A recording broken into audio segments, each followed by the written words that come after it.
Hello students, welcome to VT NEET Academy. And in the video பார்த்துட்டு parents good morning.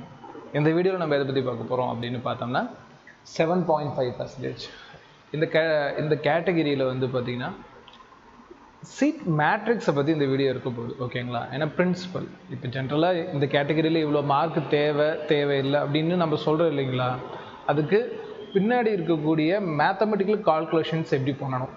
ஓகேங்களா? ஏன்னா அது தெரிஞ்சால் தான் ஃபஸ்ட்டு 7.5க்கு எவ்வளோ கவர்மெண்ட் சீட் அலாட் ஆகுது, அது ஏன் அலாட் ஆகுது, எப்படி அதை நம்ம கால்குலேட் பண்ணுறது அப்படிங்கிறது தெரிஞ்சுக்கணும். சரி, பிஃபோர் தட் 7.5 என்னென்னு இனிமேல் படிக்கிற ஸ்டூடெண்ட்ஸ் அவங்களுக்கும் இது ஒரு கைடன்ஸாக இருக்கும். ரைட், 7.5% தமிழில் சொல்கிற இதுக்கு என்ன அர்த்தம்னு கேட்டிங்கன்னா, 2017 வந்து பார்த்திங்கன்னா நீட் வந்து பார்த்திங்கன்னா தமிழ்நாட்டுக்குள்ளே என்டர் ஆகுது. எல்லோருமே கம்பல்சரியாக எழுதியே ஆகணும் அப்படின்னு சொல்லிட்டு நீட்டை வந்து கம்பல்சரி ஆகுது. 2016 அதை சொல்லிட்டாங்க. பட் எந்த ஒரு நியூ பேட்டர்ன் கொண்டு வந்தாலும் ஒரு 1 year கேப் தருவாங்க கவர்மெண்ட். அதனால் வந்து பார்த்திங்கன்னா 2016 நடந்த நீட் எக்ஸாம் கம்பல்சரி கிடையாது. அதனால் நீங்கள் 12th மார்க்கை வந்து பார்த்திங்கன்னா வச்சு எக்ஸாம் நீங்கள் எம்பிபிஎஸ் கவுன்சிலிங் கண்டக்ட் பண்ணுங்கன்னு சொன்னாங்க. அதனால் 2016 ஒரு காலகட்டங்களில் நீட் எக்ஸாம் நடக்கலை, கம்பல்சரி எல்லாத்துக்குமே இல்லை. நடந்துச்சு phase 1 phase 2 2 எக்ஸாம் நடந்தாலுமே அதை வந்து பார்த்திங்கன்னா 15% மட்டும்தான் எடுத்துக்கிட்டாங்க. 15% பற்றி இன்னும் கொஞ்சம் நேரத்துக்கு சொல்கிறேன். அண்ட் 7.5க்கு எதை எடுத்துக்கலாம் அப்படின்னு பார்க்குறப்போ வந்து பார்த்திங்கன்னா அந்த காலகட்டங்களில் 7.5 கிடையாது. ஸோ 92.5 கான்செப்ட் இருந்துச்சு, 15% கான்செப்ட் இருந்துச்சு, ஆனால் 7.5 கான்செப்ட் இல்லை. 2017 வர காலகட்டத்தில் நீட் வந்து தமிழ்நாட்டுக்குள்ளே வரப்போ கம்பல்சரி எல்லோருமே இதை எழுதியாகணும், இந்த எக்ஸாம் எழுதினா மட்டும்தான் எம்பிபிஎஸ் பிடிஎஸ்க்கான அட்மிஷன்ஸ் கிடைக்கும் அப்படிங்கிற மாதிரி உள்ளே கொண்டு வந்துட்டாங்க. பட் இதோட கொஞ்சம் காலகட்டத்துக்கு முன்னாடி பார்த்தீங்கன்னா இந்த நீட் எக்ஸாம் அப்படிங்கிறது ஏஐபிஎம்டின்னு சொல்லிட்டு தமிழ்நாட்டில் கம்பல்சரி எக்ஸாமாக நடந்துகிட்டு இருந்த எக்ஸாம் தான். இது ஏஐபிஎம்டின்னு சொல்லிட்டு கம்பல்சரியாக தமிழகத்தில் நடந்துகிட்டு இருந்த ஒரு தேர்வு தான். ஆனால் ஜெயலலிதா முன்னாள் முதலமைச்சர் இப்போ இறந்துட்டாங்க இல்லைங்களா, அவங்க காலகட்டத்தில் வந்து பார்த்திங்கன்னா இந்த ஏஎம்டி கேன்சல் ஆக்கப்பட்டு 12th மார்க் அப்படிங்கிற ஸ்கீம் கொண்டு வந்தாங்க. ஸோ 12th மார்க் தான் நடுவில் வரப்பட்டது, நீட் எக்ஸாம் வந்து வரல. சரியா? நிறைய பேர் வந்து பார்த்தீங்கன்னா நீட் எக்ஸாம் நடுவில் வந்ததுன்னு நினைக்க வேணாம். நீட் எக்ஸாம் தான் ஆல் இண்டியா லெவலில் நடந்துட்டு இருந்துச்சு. 12th மார்க் பேஸ் பண்ண நாங்கள் படித்த காலகட்டங்கள் இருந்தது. 12th மார்க் பேஸ் பண்ண அந்த சிஸ்டம் தான் நடுவில் வரப்பட்டுச்சு, அது நடுவிலே போயிடுச்சு. இது வந்து ப்ராப்பராக நீங்கள் ஹிஸ்ட்ரியை படிங்க, அது இன்னொரு வீடியோவில் நான் கிரியேட் பண்ணுறேன். ரைட், இப்போ 2017 கூட தமிழ்நாடு வரப்போ நிறைய மாணவர்கள் கஷ்டப்படுறாங்க. ஏன்னா கம்பல்சரியாக ஒரு 10 வருஷம் கழிச்சு வந்து பார்த்தீங்கன்னா அகைன் ஏஎம்பிஎம்டி நீட்டுங்கிற பேரில் உள்ளே வருது. என்சிஆர்டி புக்கு படிக்க சொல்கிறாங்க, ரொம்ப ரொம்ப ரொம்ப கஷ்டமான ஒரு புக்காக மாறுது. அப்போ என்ன பண்ணுறாங்கன்னா அப்போதைய முதலமைச்சர் திரு எடப்பாடியார் வந்து பார்த்திங்கன்னா எடப்பாடி பழனிசாமி சார் வந்து பார்த்திங்கன்னா என்ன கொண்டு வராங்க அப்படின்னா 7.5 பசங்களுக்கெல்லாம் வந்து முக்கியமாக 6th to 12th வரைக்கும் 6th to 12th வரைக்கும் ஸ்டூடெண்ட்ஸ் கவர்மெண்ட் ஸ்கூலில் படிக்கிற ஸ்டூடெண்ட்ஸ் அவங்க கவர்மெண்ட் ஸ்கூலில் படித்தாகணும். ஃபஸ்ட்டு பாயிண்ட், கவர்மெண்ட் எய்டடாக கூட இருக்கக்கூடாது, பியூர் கவர்மெண்ட் ஸ்கூலில் படிக்கிற ஸ்டூடெண்ட்ஸ் 6th to 12th வரைக்கும் பியூர் கவர்மெண்ட்டில் படிச்சிருக்கணும். அண்ட் அவங்க தமிழ் மீடியமாக இருந்தாலும் பிரச்சனை இல்லை, இங்கிலீஷ் மீடியமாக இருந்தாலும் பிரச்சனை இல்லை. இந்த ஸ்டூடெண்ட்டுக்கு தமிழ்நாட்டில் நடக்கக்கூடிய கவுன்சிலிங்கில் ஒரு காலேஜ்லையுமே 7.5% சீட் அவங்களுக்கு கொடுக்கணும். அது எப்படிங்கிறத நான் அப்புறம் கால்குலேட் பண்ண சொல்கிறேன். அப்படிங்கிற ஒரு பெரிய ஸ்கீமை கொண்டு வராரு, ரொம்ப ரொம்ப பாராட்டத்தக்கது. இது ஏஎம்பிஎம்டி இருக்கப்போ கூட இந்த விஷயம் நடக்கலை. இது மெடிக்கல் கவுன்சிலிங் மிகப்பெரிய அச்சீவ்மெண்ட். சரிங்களா? அதுக்கு வந்து பார்த்திங்கன்னா பழனிசாமி சாருக்கு நீங்கள் எத்தனை டைம் வேணும் தேங்க்ஸ் சொல்லலாம். ஏன்னா 7.5 மிகப்பெரிய அச்சீவ்மெண்ட், அதில் எந்த ஒரு டவுட்டும் வேணாம். ஏன்னா 7.5 வந்து பார்த்தீங்கன்னா சுப்ரீம் கோர்ட் எடுத்துகிட்டு தான் நான் எக்ஸ்பெக்ட் பண்ணேன். பட் எடுக்கலை. எத்தனை வருஷமாக நடந்துகிட்ருக்கு. கவர்மெண்ட் ஸ்கூல் பசங்க ப்ரைவேட் ஸ்கூலுக்குள்ளே ஃப்ரீயாக படிக்கிறாங்க, கவர்மெண்ட் காலேஜுக்குள்ளே ஃப்ரீயாக படிக்கிறாங்க. எல்லாத்துக்குமே ஒரே காரணம் வந்து பார்த்திங்கன்னா எடப்பாடி சார் கொண்டு வந்து பார்த்திங்கன்னா இந்த 7.5 ஸ்கீம் மட்டும்தான். நான் எந்த ஒரு விஷயத்தில் மட்டும் அரசியல் ரீதியாக அவரை பாராட்டணும். அந்த 7.5 எப்படி வந்துச்சு அப்படின்னா இந்த 6th to 12th வரைக்கும் இருக்கக்கூடிய ஸ்டூடெண்ட்ஸ்க்கு கம்பல்சரியாக ஒரு காலேஜ்லேயும் சீட்டு அலாட் பண்ணணும் அப்படிங்கிற விஷயத்தில் கொண்டு வராங்க. இதுதான் முதல் கட்டமாக வந்து பார்த்தீங்கன்னா 7.5% தமிழகத்தில் அறிமுகப்படுத்தப்படுது. தமிழகத்தில் இந்த அறிமுகப்படுத்தப்பட்டது இந்த 7.5 ரிசர்வேஷன் கோட்டா அப்படிங்கிறது இன்னைக்கு வரைக்கும் நடைமுறையில் இருக்குது. இப்போ 2025 இது நடைமுறைக்கு உட்பட்டிருக்கு. ஒரே ஒரு பிரச்சனை என்னென்னா சுப்ரீம் கோர்ட் ஆர் மற்ற ஸ்டேட்டில் வந்து இந்த மாதிரி ஒரு கவர்மெண்ட் ஸ்கூலுக்குன்னு ஒரு அலாட்மெண்ட் கிடையாது. அப்போ எனி டைம் இதுக்கு மேலே கேஸ் போட்டு இது தூக்கிறதுக்கான ஒரு ஆபத்து இருக்குது. அது வரக்கூடிய காலங்களில் தான் நம்ம பார்க்குறோம். சரி, ஓகே, இது வரைக்கும் அச்சீவ்மெண்ட்டாக தான் இருக்குது. நெக்ஸ்ட் இயரும் 7.5 இருக்கும் தான் எதிர்பார்க்குறோம். எதுவும் எதிர்பார்க்குறோம்னா கேஸ் இன்னும் போயிட்டு தான் இருக்குது. அதனால் ஏன்னா கிட்டத்தட்ட இந்த ஏஎம்டி தூக்கிட்டு 12th மார்க் கொண்டு வந்த கேஸு கிட்டத்தட்ட 12 வருஷம் நடந்துச்சு, அதுக்கும் மேலேயே நடந்துருச்சு. அப்படிங்கிறப்ப இந்த 7.5ங்கிறது இன்னும் ஒரு 5-6 வருஷம் கூட இந்த கேஸ் நடந்து அப்புறம் கூட தூக்கலாம். ஏன்னு கேட்டிங்கன்னா மற்ற ஸ்டேட்டில் இந்த பாலிசி இல்லை, பட் தமிழ்நாட்டில் இது இருக்குது அப்படிங்கிற ஒரு விஷயமும் நம்ம பார்க்கணும். அப்போ 7.5% வரலாறு இவ்வளோ தான். இந்த 7.5% வந்து பார்த்திங்கன்னா எப்படி சீட் அலாட் பண்ணணும் அப்படிங்கிற விஷயமும், இந்த வருஷம் சீட் எப்படி வந்து பார்த்திங்கன்னா பசங்களுக்கு கிடைச்சிருக்கு அப்படிங்கிற ஒரு அனலைஸ் பார்க்கலாம். ஃபஸ்ட்டு விஷயம் வந்து பார்த்திங்கன்னா ஒரு நியூ பேஜ் கூட எடுத்துக்கிறேன், ஒரு blank பேஜ் எடுத்துக்கிறேன். ஜென்ரலாக தமிழ்நாட்டில் reservation for MBBS and BDS சீட்ஸ்க்கு எப்படி கொடுப்பாங்க அப்படிங்கிற பாயிண்ட் நமக்கு தெரியணும். ஸோ எம்பிபிஎஸ் அண்ட் பிடிஎஸ்க்கு தமிழ்நாட்டில் ஒரு கவுன்சிலிங் நடக்குது அப்படின்னா ஸ்டூடெண்ட்ஸ் வந்து பார்த்தீங்கன்னா கேட்டகிரி வைஸில் பிரித்து தான் சீட் கொடுப்பாங்க. இதை நான் சொல்ல கடமைப்பட்டிருக்கேன். நான் 12வது படிக்கிறப்ப வந்து அன்ஃபார்ச்சுனேட்டாக இந்த கேட்டகிரி வைஸில் சீட்டு கொடுப்பாங்க அப்படிங்கிற விஷயமே எனக்கு தெரியாது. அது ஒரு துரதிருஷ்டவசமாக தான் நான் கன்சிடர் பண்ணுறேன். அதனால் இது நீங்கள் கண்டிப்பாக தெரிஞ்சுக்கணும். ஸோ எம்பிபிஎஸ் அண்ட் தமிழ்நாட்டில் வந்து பார்த்தீங்கன்னா பிடிஎஸ் கவுன்சில் நடக்குதுன்னா ஓப்பன் காம்படிஷன் ஒரு கேட்டகிரி கொடுப்பாங்க. இந்த ஓப்பன் காம்படிஷனுக்கு பொதுவாக 31% இடங்கள் கொடுத்துடணும். எப்படி கால்குலேட் பண்ணுறதுன்னு இன்னும் சீக்கிரமாக சொல்கிறேன். அண்ட் பேக்வார்டு கிளாஸ்க்கு வந்து பார்த்தீங்கன்னா 30% கொடுத்துடணும். இதுலேயே வந்து பிசிஎம் முஸ்லீமும் வரும், சீக்கிரமாக சொல்கிறேன். அண்ட் வந்து பார்த்தீங்கன்னா மோஸ்ட் பேக்வார்டு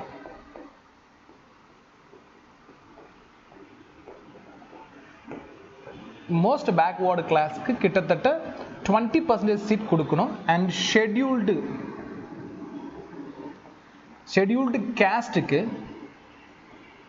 கிட்டத்தட்ட 18% கொடுக்கணும். அண்ட் ஷெட்யூல்டு ட்ரைப் குழந்தைங்களுக்கு 1% கொடுக்கணும். இது பொதுவான பிரிவு. இது ஏன் இந்த மாதிரி பிரிஞ்சிச்சு அப்படின்னு கேட்டிங்கன்னா தமிழ்நாடோட பாப்புலேஷனும் ஒரு காரணம். ஓகேங்களா, தமிழ்நாடோட பாப்புலேஷனும் ஒரு காரணம். அண்ட் மற்ற பொலிட்டிக்கல் கிரிட்டிக்ஸும் இருக்குது. அது என்ன அப்படிங்கிறதெல்லாம் வந்து பார்த்திங்கன்னா நான் இன்னொரு வீடியோ கண்டிப்பாக போடுறோம். அதை வந்து பார்த்தீங்கன்னா பார்த்து தெரிஞ்சுக்கிங்க. ஓகேங்களா, ஃபஸ்ட்டு ஏன் ஒவ்வொரு கேட்டகரிக்கு இந்த பர்சன்டேஜ் வந்துச்சு அப்படின்னு தெரியணும் இல்லையா. ரிசர்வேஷனுங்கிறது என்ன, ரிசர்வேஷன் விசஸ் கேஸ்ட் அப்படிங்கிற ஒரு மிகப்பெரிய பாயிண்ட்டை இன்றைக்கி ஸ்டூடெண்ட்ஸ் கற்றுக்கிட்டு ஆகணும். அது என்னங்கிறது நான் இந்த வீடியோவில் இன்னொரு வீடியோவில் தனியாக கிரியேட் பண்ணுறேன். ரைட், அதில் எந்த ஒரு ஒளிவு மறைவும் இருக்காது, கொஞ்சம் ஹார்டாக தான் இருக்கும், எல்லோருமே பாருங்கள். ரைட், இப்போ வந்து open competition, backward, most backward, scheduled caste, scheduled ட்ரைப்புக்கு இந்த மாதிரி ரிசர்வேஷன் தமிழ்நாடு வந்து பார்த்திங்கன்னா எம்பிபிஎஸ்க்கு அலாட் பண்ணுது. இப்போ 7.5க்கு வந்து பார்த்திங்கன்னா இது நடக்குமானா ஒரு விஷயம் மட்டும் சொல்கிறேன். 7.5க்கு இதே மாடல் தான் ஃபாலோ பண்ணுவாங்க. ஆனால் 7.5ல் அதாவது 6th-லேருந்து 12th வரைக்கும் படிக்கிற கவர்மெண்ட் ஸ்கூலில் அதிகபட்சமாக இந்த ஓப்பன் காம்படிஷன் அப்படிங்கிறதுல யாருமே பார்ட்டிசிபேட் பண்ண மாட்டாங்க. பிகாஸ் அதில் ஸ்ட்ரென்த் இருக்காது.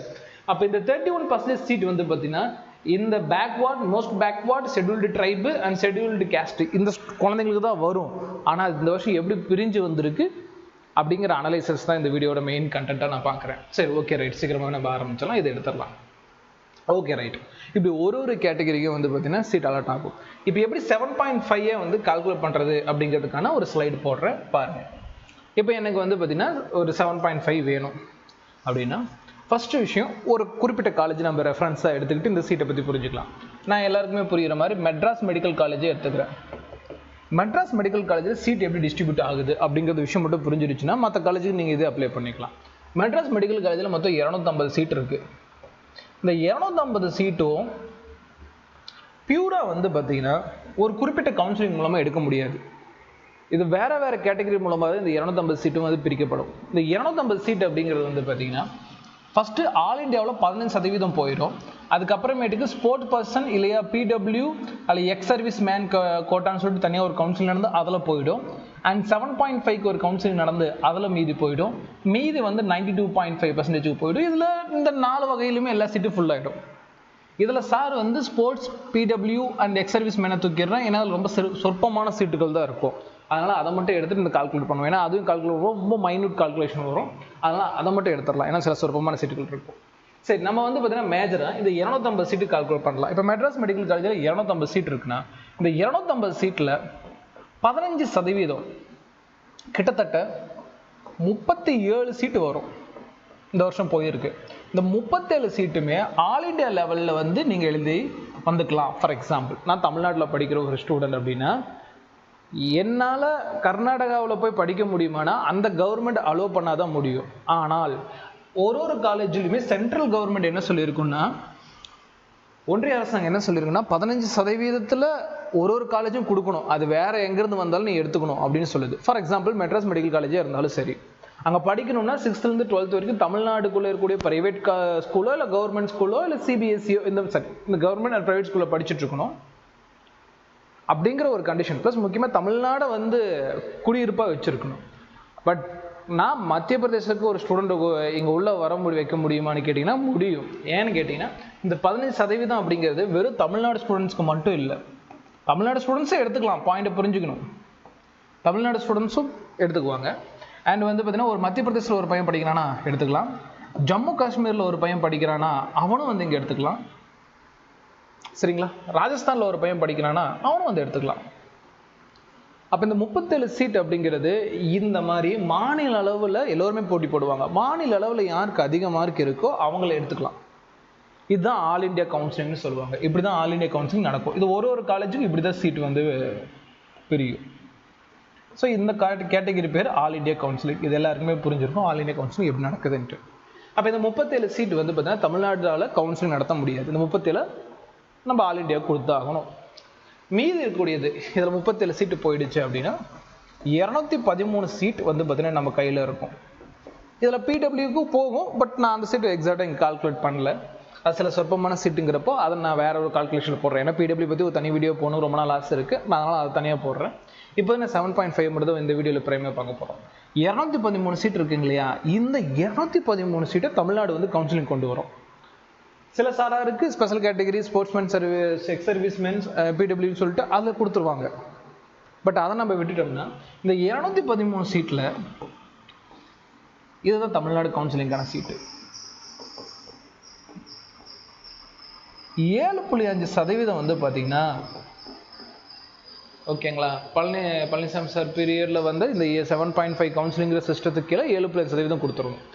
213 7.5% 16 சீட்டு.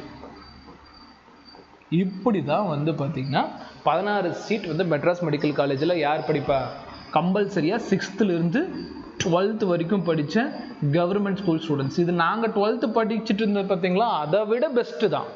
ஏன்னா நாங்கள் 12th படிக்கிறப்போ மெட்ராஸ் மெடிக்கல் காலேஜில் சொல்லி பாருங்க 16 சீட்டு வந்து கவர்மெண்ட் ஸ்டூடெண்ட்ஸ் படிச்சுட்டு இருப்பாங்கன்னு சர்வே எடுத்து பாருங்க, வாய்ப்பு கிடையாது. 7.5% மட்டும்தான் அது பண்ணியிருக்கு. ஸோ 7.5% வந்து நீட் எக்ஸாமில் மட்டும் தான் நடந்துச்சு. அப்போ நீட் எக்ஸாம் மிகப்பெரிய அச்சீவ்மெண்ட் தான் கிரியேட் பண்ணியிருக்கு. அது எந்த வகையான துளி சந்தேகமும் இல்லை. ஏன் அப்போ அரசியல் நபர்களும் மற்ற யாரும் வந்து பார்த்தீங்கன்னா இது பெருசாக பேச மாட்டேங்கிறாங்கிறதுக்கு ரீசன் இருக்குது. நான் சொன்ன மாதிரி பாலிட்டிக்ஸ் ரிலேட்டடாக இருக்கும், கொஞ்சம் ஹார்டாக இருக்கும். பட் இருந்தாலும் அந்த வீடியோ போடுறேன் கொஞ்சம் டைமுக்கு அப்புறம். சரி, அப்போ 213ங்கிறது 16 சீட் 7.5க்கு வந்துடணும். இந்த 16 சீட்டு தான் இன்றைக்கி நம்ம மெயின் டாப்பிக்காக பார்க்க போகிறோம். இந்த 16 சீட்டு வந்து பார்த்தீங்கன்னா எப்படி ரிசர்வேஷனில் பிரிஞ்சிருக்கு அப்படிங்கிற எல்லா விஷயமும் இந்த வீடியோவில் நம்ம பார்த்துடலாம். ஓகேங்களா? ஸோ அப்போ உங்களுக்கு பாயிண்ட் புரிஞ்சிருக்கும். ஒரு குறிப்பிட்ட காலேஜில் ஒரு குறிப்பிட்ட சீட் இருக்குன்னா 15% வந்து ஆல் இண்டியா கவுன்சிலிங் போனால் மீதி இருக்கக்கூடிய சீட்டில் 7.5% மட்டும்தான் 7.5% கவுன்சிலிங் வரும். இது ஒரு மெட்ராஸ் மெடிக்கல் காலேஜுக்கான உதாரணம்.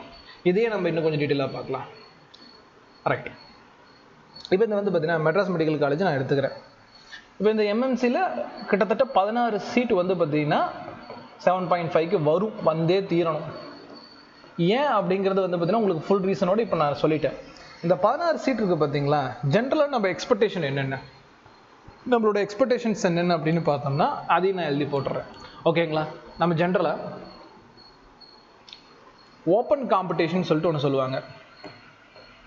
இந்த ஓப்பன் காம்படிஷனுக்கு 31% வந்து சீட்டு போயிடணும்.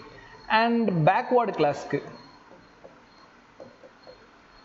இப்போ கொஞ்சம் டீட்டெயிலாக பேசுவோம் பேக்வேர்டு கிளாஸ். ஏன்னா பேக்வேர்டு கிளாஸில் ஒரே ஒரு பாயிண்ட் பண்ண எக்ஸ்ட்ரா சார் சொல்ல வேண்டியது இருக்குது. இந்த பேக்வேர்டு கிளாஸில் 26.5% மட்டும்தான் வந்து பார்த்தீங்கன்னா பியூர் பிசி குழந்தைகளுக்கு போகும். மீதி 3.5% வந்து பார்த்தீங்கன்னா பிசிஎம் முஸ்லீம் குழந்தைகளுக்கு போகும். இதுதான் பாயிண்ட். அப்போ பேக்வேர்டு கிளாஸ் அப்படிங்கிறது இது ரெண்டும் சேர்ந்தது தான். ஸோ இதை தான் 30% முன்னாடி நான் சொல்லியிருப்பேன். இப்படிதான் ஞாபகம். அப்ப எங்கெங்கெல்லாம் பிசிக்கான சீட் அதிகமாகுதோ அதுல ஒரு 3.5% யாருக்கு போகும்னா பிசிஎம்க்கு போகும். இது ஒரு சின்ன அட்வான்டேஜ் பிசிஎம் ஸ்டூடெண்ட்ஸ்க்கு கம்பேர் பண்றப்ப சொல்றேன். அடுத்து வந்து பாத்தீங்கன்னா மோஸ்ட் பேக்வேர்டு.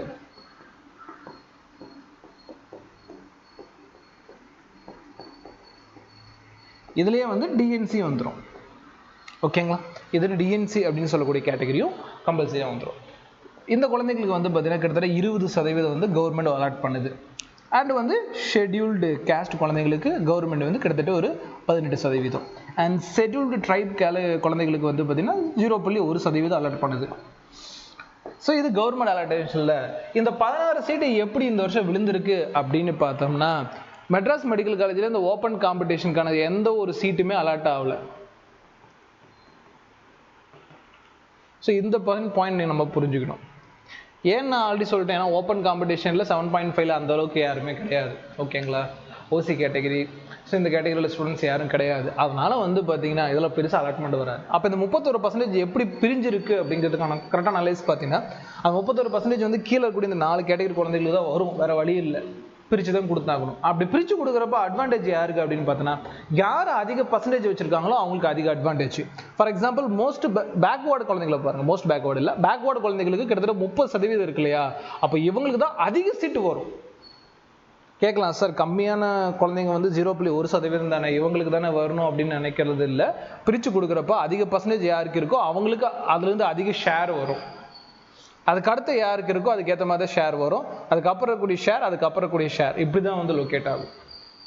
சரி, இப்போ இதில் பார்க்குறப்போ இந்த வருஷம் எப்படி கிடைச்சிருக்குன்னு பார்க்கலாம். ஸோ இப்போ இந்த வருஷம் எம்எம்சி மெட்ராஸ் மெடிக்கல் காலேஜில் 16 சீட் 2025 to 2026 இந்த நடப்பாண்டுக்கு வந்து பார்த்தீங்கன்னா சீட் அலாட் ஆயிருக்கு இல்லையா. இதில் வந்து பிசி குழந்தைகளுக்கு எத்தனை சீட்டுனா, பிசி குழந்தைகளுக்கு 7 சீட் வந்து பார்த்தீங்கன்னா அலாட் பண்ணி கொடுத்துருக்காங்க. ஓகேங்களா, அப்போ ஜென்ரலாக வந்து பிசிக்கு 26.5% அப்படிங்கிறது வந்து பியூர் பிசி குழந்தைகளுக்கு கவர்மெண்ட் கொடுக்குது அப்படின்னா, 7.5ல இந்த ஓப்பன் காம்படிஷனோட எடுத்து பார்த்தோம்னா கிட்டத்தட்ட 44% வந்து பார்த்தீங்கன்னா அவங்களுக்கு சீட் கிடைச்சிருக்கு. மொத்தம் 100%. ஜென்ரலாக இருக்கும் பட்சத்தில் 7.5க்குள்ளே இருக்கிறப்போ உங்க பாருங்க, ஜென்ரலாக இருக்கப்போ 26.5%, அதுவே அவங்க 7.5 இருந்தால் 44% வந்து அவங்களுக்கு சீட் கிடைச்சிருக்கு. ஸோ இதுதான் இதில் 7.5ஓட மைல்கல் அச்சீவ்மெண்ட். அண்ட் வந்து பார்த்தீங்கன்னா பிசிஎம் குழந்தைகளுக்கு வந்து பார்த்தீங்கன்னா ஒரே சீட் அலாட் ஆயிருக்கு. ஏன் சார் ஒரு சீட் அப்படின்னா, நல்லா லிசன் பண்ணுங்க, பேக்வார்டுக்குள்ள 26.5%, அதுக்குள்ள நீங்கள் நல்லா பார்த்தீங்கன்னா பேக்வார்டில் மொத்தம் 30%, அதுக்குள்ள 3.5% தானே பிசிஎம். ஸோ அவங்களுக்கு கம்மி தான், நியர் டு எஸ்டி குழந்தைங்க. எஸ்டி குழந்தைங்களுக்கும் பிசிஎம் முஸ்லீம் குழந்தைங்களுக்கும் கம்மியான சீட் தான். 2 பேரில் ஸ்லைட்டாக வந்து பார்த்தீங்கன்னா யாருக்கு அதிகமாக இருக்குன்னா பிசிஎம்க்கு அலாட் ஆகிருக்கும். சில காலேஜில் நீங்கள் பார்க்கலாம் பிசிஎம்க்கு வந்து பார்த்தீங்கன்னா சில காலேஜில் அலாட் ஆகிருக்காது, சில காலேஜில் அலாட் ஆகும், சில காலேஜில் மறுபடியும் அலாட் ஆகாது. ஆனால் எஸ்டி குழந்தைங்களுக்கு எங்கேயோ ஒரு இடத்துல அலாட் ஆகிருக்கும். அதாவது அதிக சீட் எங்கே இருக்கோ, ஃபார் எக்ஸாம்பிள் 250 சீட் வச்சுருக்காங்க பார்த்தீங்களா, அந்த மாதிரி இடத்துல அந்த மாதிரி சீட் நம்ம பார்க்கணும்னா, ஃபார் எக்ஸாம்பிள் அதிகமான அலகேஷன் இந்த வருஷம் யார் காலேஜ் வந்து பார்த்தீங்கன்னா கொடுக்குறாங்க, 250 சீட் இருக்கும் மேக்ஸிமம் கொடுப்பாங்க. அந்த மாதிரி கூடிய கேட்டகரியில் மெட்ராஸ் மெடிக்கல் காலேஜ் வந்து பார்த்தீங்கன்னா கிட்டத்தட்ட 7.5 சீட் கொடுத்துருக்கு. அண்ட் மதுரை மெடிக்கல் காலேஜும் வந்து பார்த்தீங்கன்னா 16 சீட் கொடுத்துருக்கு. And Stanley medical college and ஹாஸ்பிட்டலும் வந்து பார்த்தீங்கன்னா 16 சீட் கொடுத்துருக்கு. அண்ட் திருநெல்வேலி மெடிக்கல் காலேஜும் வந்து பார்த்தீங்கன்னா 16 சீட் கொடுத்துருக்கு. ஓகேங்களா, அப்போ இவங்ககிட்ட வந்து பார்த்தீங்கன்னா எஸ்டி குழந்தைகளுக்கு பிசிஎம் குழந்தைகளுக்கு ஷோராக சீட் இருக்குன்னு அர்த்தம். கிட்டத்தட்ட ஒரு 13 காலேஜ் அடுத்த லிஸ்ட்டு காட்டுறேன். ஒரு 13 காலேஜில் வெறும் 10 சீட்டு மட்டும் தான் 7.5 கொடுத்துருக்காங்க அந்த கால்குலேஷன் படி. அண்ட் ஒரு 12 காலேஜில் 6 சீட்டு மட்டும்தான் வந்து பார்த்தீங்கன்னா இருக்குது. இந்த ஒரு 25 காலேஜ்லேயும் வந்து பார்த்தீங்கன்னா எஸ்டி குழந்தைங்களுக்கும் பிசிஎம் குழந்தைங்களுக்கும் அந்த அளவுக்கு சீட்டு வாய்ப்பு கம்மி தான். அதுக்கான லிஸ்ட் நான் அப்புறம் காட்டுறேன். பட் இந்த மாதிரி இடத்துல வந்து பார்த்தீங்கன்னா அதிக பர்சன்டேஜ் இருக்குது, பிசிஎம் குழந்தைங்களுக்கும் எஸ்டி குழந்தைங்களுக்கும் அதிக சீட் கிடைக்கிறதுக்கான வாய்ப்பு இருக்குது. ஏன்னா அவங்ககிட்ட வந்து நிறைய சீட் இருக்கனால ஈஸியாக ஷேர் பண்ணி கொடுத்துட முடியும். இதுவே வந்து பார்த்தீங்கன்னா சில காலேஜ் வந்து பார்த்தீங்கன்னா 9 சீட்டு, ஃபார் எக்ஸாம்பிள் பட்டுக்கோட்டை மெடிக்கல் காலேஜும் திண்டுக்கல் மெடிக்கல் காலேஜும், இது ரெண்டுமே வந்து பார்த்தீங்கன்னா 9 சீட் வச்சுருக்காங்க. ஸோ இது வந்து பார்த்தீங்கன்னா அந்தந்த சான்சஸில் பிரியும், மார்க் வைஸ்லேயே இது பிரியும். இதுக்கான இது ஃபுல் டீட்டெயில் வந்து தனியாக வீடியோவில் ரெடி ஆகிட்டு இருக்கு. நான் அது எப்படி லொக்கேட் ஆகிருக்கு அப்படிங்கிறதெல்லாம் நான் இப்போ சொல்கிறேன். ரொம்ப கம்மியான சீட்டை கொடுக்கக்கூடிய காலேஜ் அப்படி பார்த்தோம்னா கோயம்புத்தூர்ல இருக்கக்கூடிய இஎஸ்ஐசி மெடிக்கல் காலேஜ் அண்ட் ஹாஸ்பிட்டலில் 5 சீட் வந்து பார்த்தீங்கன்னா இந்த 7.5 கொடுத்துருக்காங்க. இருக்கிறத லீஸ்ட் 7 சீட்டுன்னு பார்த்தோம்னா ஈரோட்டில் இருக்கக்கூடிய பெருந்துறை லொக்கேட்டாக இருக்கக்கூடிய medical government college and hospital, Erode medical college and ஹாஸ்பிட்டலில் 4 சீட் வந்து கொடுத்துருக்காங்க. ஓகேங்களா. ஒரே ஒரு டிஃப்ரென்ஸ் பார்த்தோம்னா Coimbatore medical college, Coimbatore medical காலேஜில் வந்து பார்த்தீங்கன்னா 13 சீட் அப்படிங்கிறது வந்து பார்த்தீங்கன்னா 7.5 கொடுத்துருக்காங்க, நடுவில் இருக்குது. இப்படி தான் வந்து பார்த்தீங்கன்னா இந்த வருஷம் வந்து பார்த்தீங்கன்னா டோட்டல் கவர்மெண்ட் பியூர் கவர்மெண்ட்டில் 36 காலேஜுக்கான டீட்டெயில் சொல்கிறேன். இன்னும் நான் ப்ரைவேட்லாம் சேர்க்கல, ஏன்னா அதில் காலேஜ் கவர்மெண்ட்டை பற்றி மட்டும் பேசலாம். ஸோ 36 காலேஜில் இப்படி தான் வந்து பார்த்தீங்கன்னா சீட் லொக்கேட் ஆகிருக்கு. இந்த பாயிண்ட்டை எல்லாருமே நீங்கள் புரிஞ்சுருப்பீங்கன்னு நான் நம்புகிறேன். ஸோ இப்படி தான் வந்து பார்த்தீங்கன்னா சீட் அலாட் ஆகும். ஸோ இதில் யாருக்கு எதில் ஹை பர்சன்டேஜ் இருக்குன்னு சொல்லிட்டேன். இப்போ 5 சீட் 4 சீட் இருக்குது அப்படின்னா இந்த மாதிரி காலேஜஸ்லாம் பிசி ஸ்டூடெண்ட்ஸ்க்கும் அண்டு எம்பிசி அண்டு டிஎன்சி ஸ்டூடெண்ட்ஸுக்கு தான் சான்சஸ் அதிகம், அண்ட் எஸ்சி இவங்களுக்கு தான் சான்சஸ் அதிகமாக சீட்டு ஷேர் ஆக வாய்ப்பு இருக்குது. ஏன்னா இருக்கிறது 5-4 சீட்டுங்கிறப்போ அதில் அவங்களுக்கு தான் ஷேர் அதிகமாகும். எதில் அதிக ஷீட் இருக்கோ அதில் தான் வந்து எஸ்டி குழந்தைகளுக்கும் பிசிஎம் குழந்தைகளுக்கும் ஷேர் நிறைய கிடைக்கும். சரி, ரைட், ஓகே. இப்போ வந்து பார்த்தீங்கன்னா மொத்தம் இப்போ பேக் டு த டாபிக். அப்போ வந்து 7.5 அப்படிங்கிறப்போ பேக்வேர்டு கேஸ்ட்டுக்கு 26.5% அப்படிங்கிறது பிசிஎம்மில் பிசியில் வந்து 7.5ல் 44% இன்க்ரீஸ் ஆகிருக்கு. சரி சார், பிசிஎம் முஸ்லீமுக்கு சொல்லுங்கன்னா பிசிஎம் முஸ்லீமுக்கு ஒரு சீட் லொக்கேட் ஆகிருக்கு. ஜென்ரலாக வந்து பார்த்தீங்கன்னா 3.5%. இந்த 16 சீட்டில் ஒரு சீட் லொக்கேட் ஆகுறதுங்கிறது 6.25% அவங்களுக்கான சான்சஸ். அப்போ இதுவுமே 7.5ல் போகிறப்போ அவங்களுக்கு பர்சன்டேஜ் அதிகம் தான். அண்ட் வந்து பார்த்தீங்கன்னா இது பிசி ஸ்டூடெண்ட்ஸ், இது பிசிஎம் ஸ்டூடெண்ட்ஸ், அடுத்த ஸ்டூடெண்ட்ஸ் வந்து MBC DNC students, MBC and DNC students. ஜென்ரலாக எம்பிசி அண்ட் டிஎன்சி ஸ்டூடெண்ட்ஸ்க்கு வந்து 20% அப்படிங்கிறது வந்து பார்த்தீங்கன்னா கவர்மெண்ட் அலாட் பண்ணுறது. இப்போது இவங்களுக்கு எவ்வளோ சீட் லொக்கேட் ஆகிருக்கு மெட்ராஸ் மெடிக்கல் காலேஜில் பார்த்தீங்கன்னா 5 சீட் லொக்கேட் ஆகிருக்கு இந்த நடப்பாண்டில். அப்படி பார்க்குறப்போ 30% வந்து பார்த்தீங்கன்னா அவங்களுக்கு 7.5ல் ரிசர்வேஷனாக கிடச்சிருக்கு. அப்போ ஜென்ரலில் 20%, அப்போ 7.5ல் 30%, 10% அவங்களுக்கு கூடி இருக்குது. அண்ட் வந்து எஸ்சி குழந்தைங்களுக்கு மொத்தம் வந்து பார்த்தீங்கன்னா 2 சீட் அலாட் ஆகிருக்கு. ஓகேங்களா. அப்போது நார்மலாக பார்க்குறப்போ அவங்களுக்கு 18%, இதுவுமே நியர்லி 80% தான், பெரிய அளவுக்கு அட்வான்டேஜ் ஆகலை. அண்ட் வந்து எஸ்டி குழந்தைகளுக்கு வந்து பார்த்தீங்கன்னா ஒரு சீட் லொக்கேட் ஆகிருக்கு. ஒரு சீட் அப்படிங்கிறது கிட்டத்தட்ட ஒரு 6.25 தான், ஆனால் நான் 6%ன்னு வச்சுக்கிறேன். ஏன் இந்த டிஃப்ரென்ஸ் வருது, ஏன் இந்த டிஃப்ரென்ஸை நான் காட்டுறேன் அப்படிங்கிறதுக்கான அர்த்தத்தை சொல்ல ட்ரை பண்ணுறேன், புரிஞ்சுக்க பாருங்கள். பிசி அப்படிங்கிற கேட்டகரிக்குள்ளே பிசிஎம் வந்துடும். அதில் 3.5% வந்து முஸ்லீம் குழந்தைங்க டாமினேட் பண்ணுறாங்க, அண்ட் எஸ்டி குழந்தைங்க 1% டாமினேட் பண்ணுறாங்க. அப்படிங்கிறப்போ இதுவும் ஒரு சீட் இதுவும் ஒரு சீட்னா 2க்கும் 1% சொன்னால் கரெக்டாக இருக்காது. ஸோ பிசிஎம் ஸ்டூடெண்ட்ஸ்க்கு கொஞ்சம் ஸ்லைட்டாக நான் பர்சன்டேஜ் இன்க்ரீஸ் பண்ணி சொல்லி ஆகணும். அதுக்காக புரிதலுக்காக சொல்கிறேன், நான் கால்குலேஷன் புரிதலுக்காக வந்து பார்த்தீங்கன்னா நான் சொல்கிறேன். இப்படி தான் வந்து பார்த்தீங்கன்னா இந்த வருஷம் சீட் லொக்கேட் ஆகிருக்கு. கிட்டத்தட்ட இது ஒரு 50, இது ஒரு 50 நியர்லி. ஓகேங்களா. எக்ஸாக்ட் ஆட் பண்ணிங்கன்னா அந்த பர்சன்டேஜ் வராது, இது கூட 16 to 80% அப்படி கூட சொல்லலாம் எஸ்சி குழந்தைகளுக்கு. சரி, ரைட், இது புரிதலுக்காக நான் சொல்லியிருக்கேன். இப்படி தான் வந்து பார்த்தீங்கன்னா கேட்டகிரி வைஸில் இந்த வருஷம் 7.5ல் இன்க்ரீஸ் ஆகிருக்கு. அதாவது ஓப்பன் கேட்டகிரிங்கிற ஒரு கேட்டகிரி தூக்கணும்னா பிசிக்கு வந்து பார்த்தீங்கன்னா 26.5லேருந்து 44% வந்து பார்த்தீங்கன்னா சான்சஸ் வந்து அதிகமாக இருக்குது. 3.5% வந்து 6.25% புரிதலுக்காக கொடுத்துருக்கேன். நீங்கள் ஆட் பண்ணி 100% வரலன்னு கேட்க வேணாம், புரிதலுக்காக கொடுத்துட்ருக்கேன். அண்ட் மோஸ்ட் பேக்வேர்டு கிளாஸஸ் வந்து பார்த்தீங்கன்னா 20%லேருந்து 30% அப்படிங்கிற ஒரு அட்வான்டேஜ் கெயின் பண்ணியிருக்கு. அண்ட் எஸ்டிங்கிறது மேக்ஸிமம் 80% தான் இருக்காங்க. சில இடத்துல கொஞ்சம் ஸ்லைட்டாக டிஃபர் ஆகலாம், பட் ஷோராக இவங்களுக்கு நிறைய இடத்துல சீட் இருக்குது. அண்ட் எஸ்டி குழந்தைங்களுக்கு 1%, அந்த 1%ங்கிறது 6% இன்க்ரீஸ் ஆகிருக்கு, அவ்வளோதான். ஓகேங்களா. இப்படி தான் வந்து பார்த்தீங்கன்னா சீட் வந்து அலாட் ஆகிருக்கு அப்படிங்கிற பாயிண்ட் நீங்கள் புரிஞ்சுக்கணும். இது வந்து மெட்ராஸ் மெடிக்கல் காலேஜுக்கான இந்த வருஷம் சீட் மேட்ரிக்ஸ் 12, 13, 15, 16 சரியாக போச்சு. மொத்தம் 16 சீட் வந்து பார்த்தீங்கன்னா இப்படி பிரிஞ்சிருக்கு. ஓகேங்களா. இதுதான் இந்த வீடியோவோட மெயின் கண்டென்ட்டை நான் சொல்லணும்னு ஆசைப்பட்டேன். இப்படி தான் வந்து பார்த்தீங்கன்னா கவர்மெண்ட் வந்து சீட் அலாட் பண்ணியிருக்காங்க. இது அவங்க கொடுத்த அனாலிசிஸ் வச்சு நான் சொல்கிறேன். ஓகேங்களா. இன்னும் சரி 2-3 காலேஜ் எடுத்தால் இது கண்டிப்பாக மாற செய்யும், அதில் எந்த ஒரு டவுட் இல்லை. அதனால தான் நான் ஆவரேஜாக காட்டினேன். ஓகேங்களா. இந்த மாதிரி ஆவரேஜில் தான் வந்து பார்த்தீங்கன்னா உங்களுக்கு சீட் கிடைக்கும் அப்படிங்கிற பாயிண்ட்டை நீங்கள் புரிஞ்சுக்கணும். 7.5க்கு வந்து பார்த்தீங்கன்னா நார்மலான கவுன்சிலிங்கை விட அவங்களுக்குன்னு தனியாக ஒரு கவுன்சில் வச்சு பண்ணுறப்போ அவங்களுக்கு அட்வான்டேஜ் அதிகமாகுது அப்படிங்கிற விஷயத்தை நீங்கள் பார்த்துக்கணும். Because of this open category. ஒருவேளை இதில் கவர்மெண்ட் ஸ்கூல்லையும் ஓப்பன் கேட்டகரி வந்துச்சுன்னா இந்த கவுன்சிலுக்கு பெரிய அட்வான்டேஜ் எல்லாம் இருக்காது அப்படிங்கிற விஷயத்தையும் நான் சொல்கிறேன். இப்படி தான் வந்து சீட் மேட்ரிக்ஸ் பிரிஞ்சிருக்கு. சரி, ரைட், ஓகே. இப்போ ஒரு காலேஜ்லேயும் எவ்வளோ சீட் இந்த வருஷம் 7.5க்கு கிடச்சிருக்குன்னு பார்க்கலாம். ஃபஸ்ட்டு மெட்ராஸ் மெடிக்கல் காலேஜில் மொத்தம் 16 சீட் இருக்குது, இந்த வருஷம் கிடச்சிருக்கு. ரெகுலராக இதை கடந்த காலகட்டங்கள்லையும் பெரிய அளவுக்கு மாற்றம் இல்லை. ஸ்டான்லி மெடிக்கல் காலேஜ்லேயும் 16 சீட்டு, மதுரை மெடிக்கல் காலேஜில் 16 சீட்டு, திருநெல்வேலி மெடிக்கல் காலேஜில் 16 சீட்டு, கோயம்புத்தூர் மெடிக்கல் காலேஜில் நான் சொன்ன மாதிரி 13 சீட்டு இருக்கும். கீழ்பாக்கம் மெடிக்கல் காலேஜில் 10 சீட்டு, தஞ்சாவூர் மெடிக்கல் காலேஜும் 10 சீட்டு, திருச்சி மெடிக்கல் காலேஜ் 10 சீட்டு, தூத்துக்குடி மெடிக்கல் காலேஜ்லேயுமே 10 சீட்டு, கன்னியாகுமரி மெடிக்கல் காலேஜில் 10 சீட்டு தான். அண்ட் கரூர் 10 சீட்டு, கடலூர் 10 சீட்டு, அரியலூர் 10 சீட்டு, கள்ளக்குறிச்சி 10 சீட்டு, கிருஷ்ணகிரி 10 சீட்டு, நாகப்பட்டினமும் 10 சீட்டு, நீலகிரியும் 10 சீட்டு, விருதுநகர் 10 சீட்டு. ஓகேங்களா? பட்டுக்கோட்டையும் திண்டுக்கல்லும் 9 சீட்டு இந்த வருஷம் வந்து பார்த்திங்கன்னா 7.5 கிடச்சிருக்கு.